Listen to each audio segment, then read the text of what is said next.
નમસ્કાર, પ્રણામ, જય શ્રી રામ મિત્રો. સ્વાગત છે તમારું ફરીથી આજના વિડીયોમાં. મિત્રો, થોડા જ દિવસોમાં અયોધ્યામાં રામ મંદિર પ્રાણ પ્રતિષ્ઠા મહોત્સવ થશે. આ તે જ દિવસ જેની 500 વર્ષથી રાહ જોવાઈ રહી હતી. આ એ જ દિવસ જેની રાહમાં ઘણી બધી પેઢીઓ વીતી ગઈ. આ એ જ દિવસ જેની લડાઈમાં કેટલાય લોકોએ બલિદાન આપ્યું. એક ક્ષણ માટે વિચારો કે 16મી સદીમાં પણ એવા લોકો હતા જેઓને અયોધ્યામાં રામ મંદિર જોવાનું સ્વપ્ન હતું.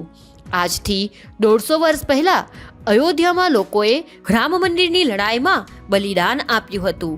એવા લોકો પણ હતા જેમણે પોતાના જીવનના 50 વર્ષ રામ મંદિર માટેની કોર્ટની લડાઈમાં વિતાવ્યા હતા. આજે તેઓ હવે આપણી વચ્ચે નથી રહ્યા અને તેમના જીવનકાળમાં અયોધ્યામાં ભગવાન શ્રીરામનું મંદિર પણ જોઈ શક્યા ન હતા. આ વિડીયોમાં અમે તમને રામ મંદિર માટેના સમગ્ર સંઘર્ષની વાત કરીશું, જેથી કરીને તમે જાણી શકશો કે આ લડાઈ કેટલી જૂની છે, જેથી તમે જાણી શકશો કે સત્યની લડાઈ રાતોરાત જીતી શકાતી નથી, તેનો સંઘર્ષ હોય છે. આ 2-4 વર્ષ સુધી નથી ચાલતું, પરંતુ આ માટે તમારે સેંકડો વર્ષ સુધી લડવું પડી શકે છે. મિત્રો, આ ઉપરાંત અયોધ્યામાં 15મી જાન્યુઆરીથી 22મી જાન્યુઆરી સુધી શું કાર્યક્રમ છે તેના વિશે પણ જાણીશું. તો તમને વિનંતી છે કે વિડીયોને અંત સુધી જરૂરથી જોતા રહેજો. અને હજી સુધી તમે ચેનલને સબસ્ક્રાઇબ ના કરી હોય તો ચેનલને સબસ્ક્રાઇબ જરૂરથી કરજો, જેથી આવા જ વિડીયો તમને મળતા રહે. કોમેન્ટ બોક્સમાં જય શ્રી રામ લખવાનું ભૂલશો નહીં. મિત્રો, કહેવાય છે કે અયોધ્યામાં પ્રભુ શ્રી રામનું મંદિર તેમના પુત્ર કુશે બનાવ્યું હતું.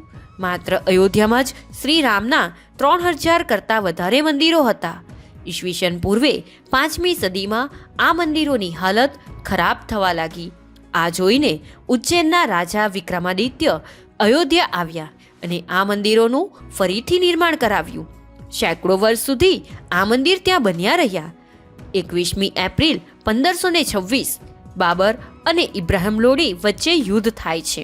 ઈસવીસન 1528 બાબરની સેનાએ અયોધ્યા પર કબજો કર્યો.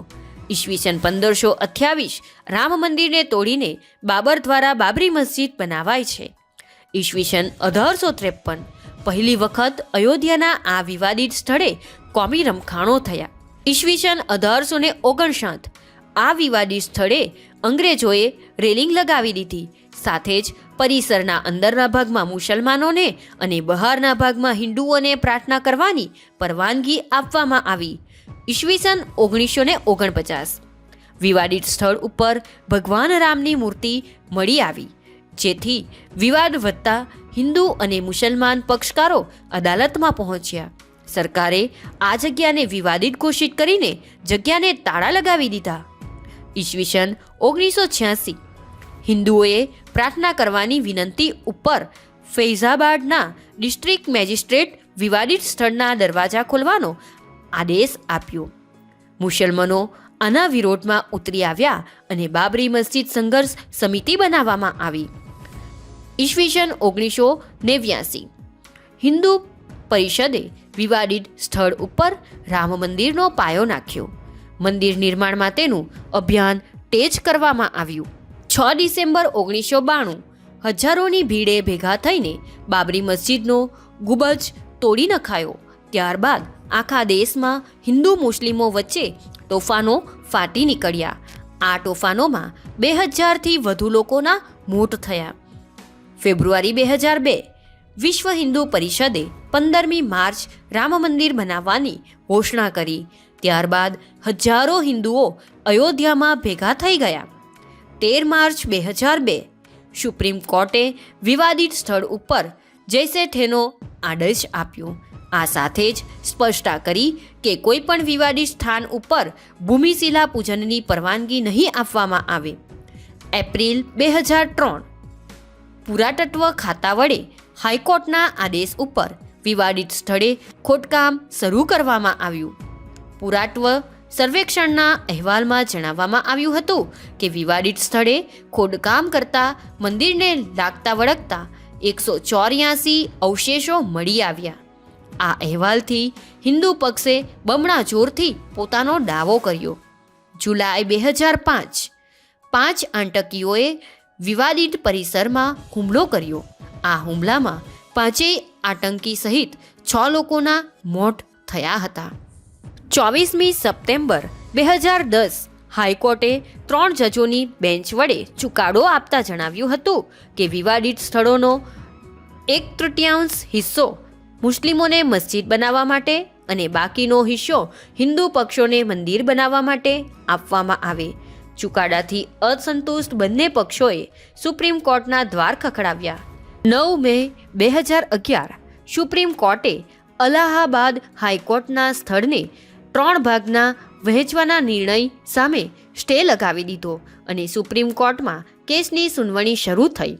જાન્યુઆરી 2019 કેસની સુનાવણી માટે ચીફ જસ્ટિસ રંજન ગોગોઈના વડપણ હેઠળ બેન્ચનું ગઠન કરવામાં આવ્યું, જેમાં justice DY Chandrachud, justice Lalit, justice Bobde અને જસ્ટિસ એન.વી.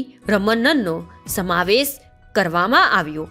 26મી ફેબ્રુઆરી 2019 સુપ્રીમ કોર્ટે મધ્યસ્થી વડે મામલો ઉકેલવાની સલાહ આપી.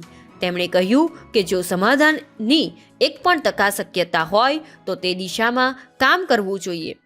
6 માર્ચ 2019 મુસ્લિમ પક્ષ મધ્યસ્થી માટે તૈયાર થયો, પરંતુ હિન્દુ મહાસભા અને રામલલ્લાના પક્ષ અસહમત રહ્યો. તેમણે જણાવ્યું હતું કે જનતા આ સમાધાન નહીં સ્વીકારે.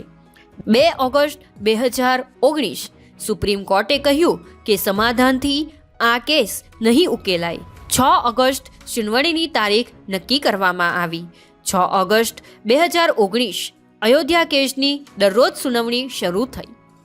6 ઓગસ્ટ 2019 અયોધ્યા કેસની સુનાવણી શરૂ થઈ.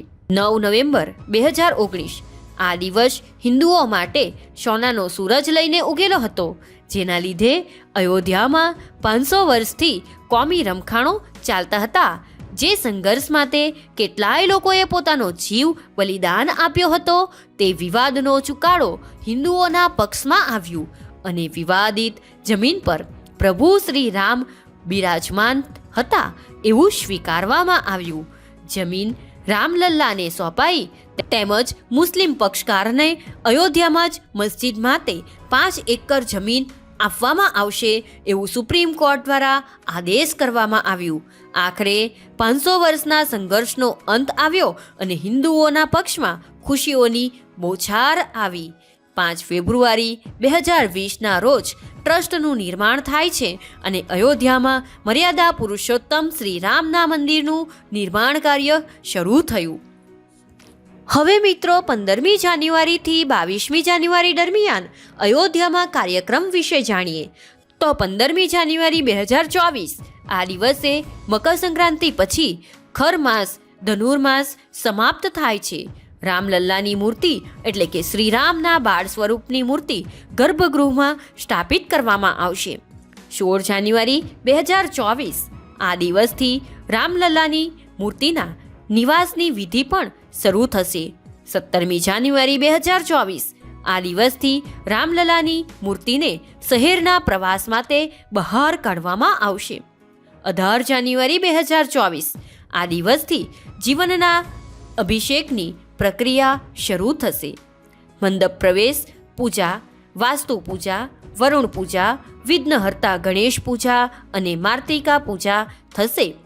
19મી જાન્યુઆરી 2024 રામ મંદિરમાં યજ્ઞ અગ્નિદહની સ્થાપના કરવામાં આવશે. આગને ખાસ પદ્ધતિથી પ્રગટાવવામાં આવશે.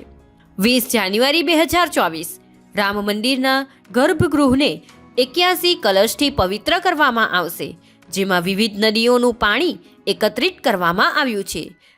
વાસ્તુ શાંતિ વિધિ થશે.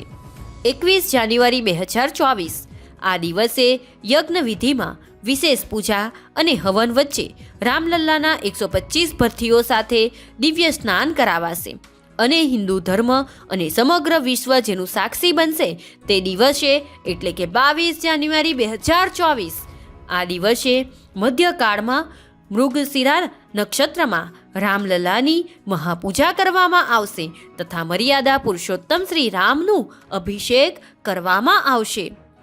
તો મિત્રો, તમને આ વિડીયો કેવો લાગ્યો?